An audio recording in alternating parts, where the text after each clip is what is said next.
All right, you guys. So, again, back on my canvas mat here. I'm going to continue working on my example from class, um, which I've started to add my flower texture to.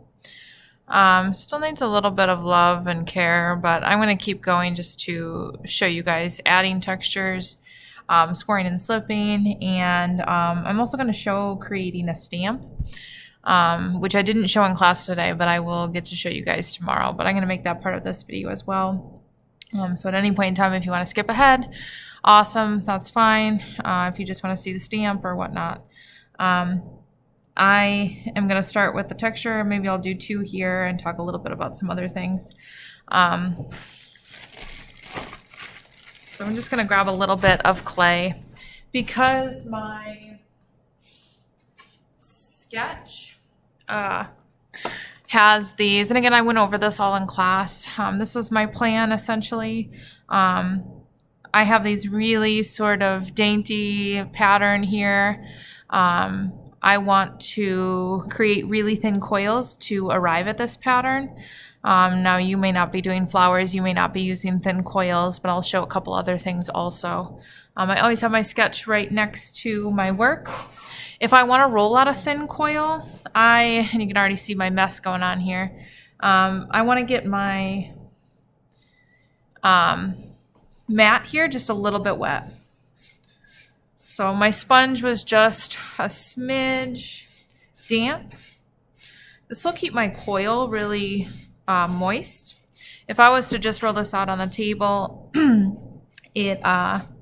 if I wanted it that thin, it would be probably rip on me and not do what I needed to do, and probably wouldn't get very thin. And that's because your hands essentially take moisture out of the clay. So I want to get a coil rolled out. I always started in my hand first. I get that pre-rolled out. I'm gonna kind of take some of this clay off because I really don't need that much, and I might only do 2 flowers for this video. So maybe I'll roll it. Maybe I'll roll it out just a little bit more in my hand. Now you may be doing different things, which again, I'll show a couple of those. When I'm rolling out a coil, I'm starting in the center and working my way out. Now it's a little bit slippery. And that's because this canvas mat is moist. It gets better as I continue to roll the coil out. Again, I'm just always starting in the center and working my hands outward. I want this thin so I can, my bowl's not that big is the biggest thing. It's pretty small.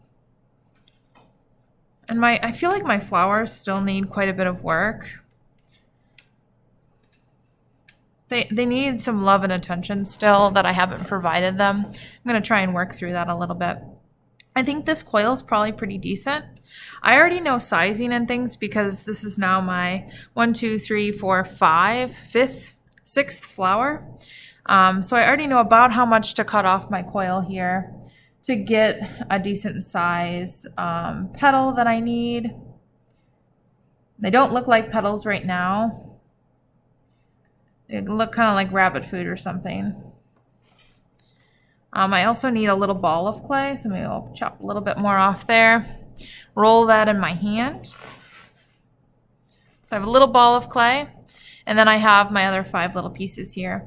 I'm going to start by just kind of shaping the petal in my hand.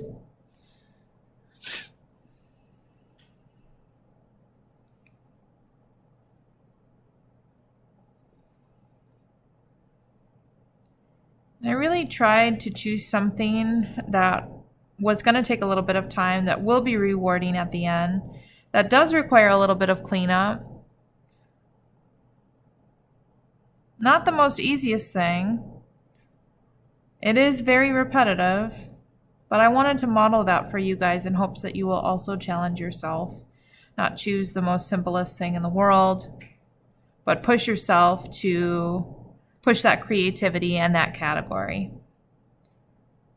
This is what will also really set your bowl apart from the rest. where most pinch pots look pretty similar unless you've really pushed the form.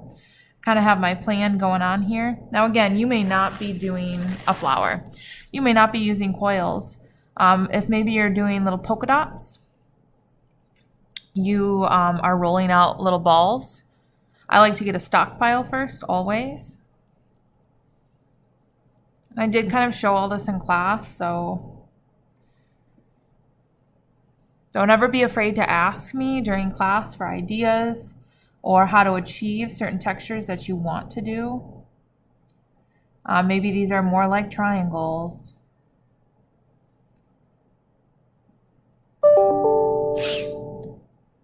Maybe you have, like I did show Kristen Kiefer in class, maybe it's more of swirling coils that wrap around your pot. I'm not too sure. It all depends on your idea. Maybe it's cubes. And then I cut the face off of each side so that I'm getting right angles. Just depends on what you've drawn and what you've planned. I had another student create little moons, planning to do stars, things like that. That totally works.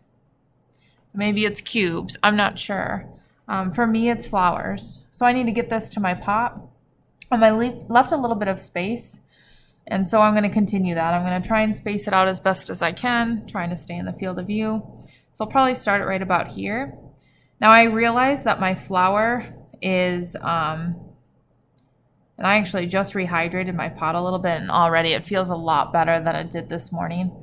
But it's hard to kind of just score the shape of the flower. So I am going to have some serious cleanup around the flower. And that's why my pot at the moment looks a little bit rough, and it just needs more attention. But my clay also needed to, I needed to get a little bit of water and moisture into my clay first. Oh, now I need my slip. It was just too dry this morning, so I couldn't do some of that stuff. Again, just knowing the right time to do things. So when I'm attaching this, I kind of just get a little bit of slip on the bottom. I always start at the top. So my flower will look the same as I move around. Ooh, grab the little thing here.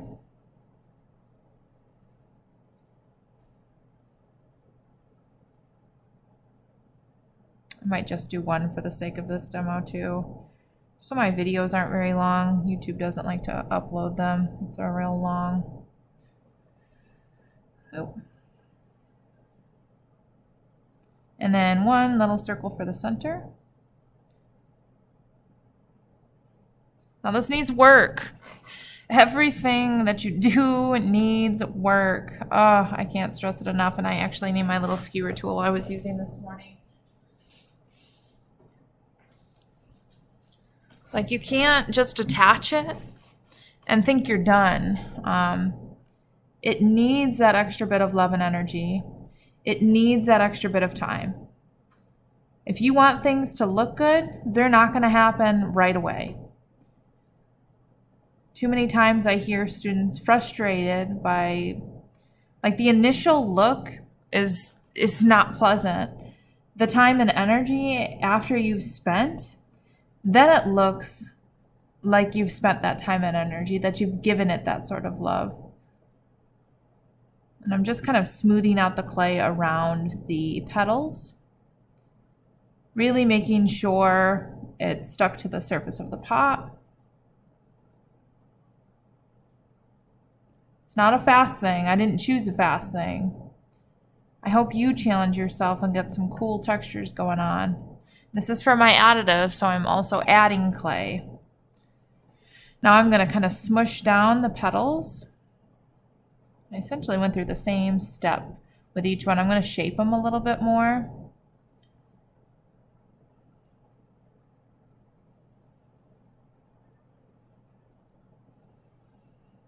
I'm still going to work at it.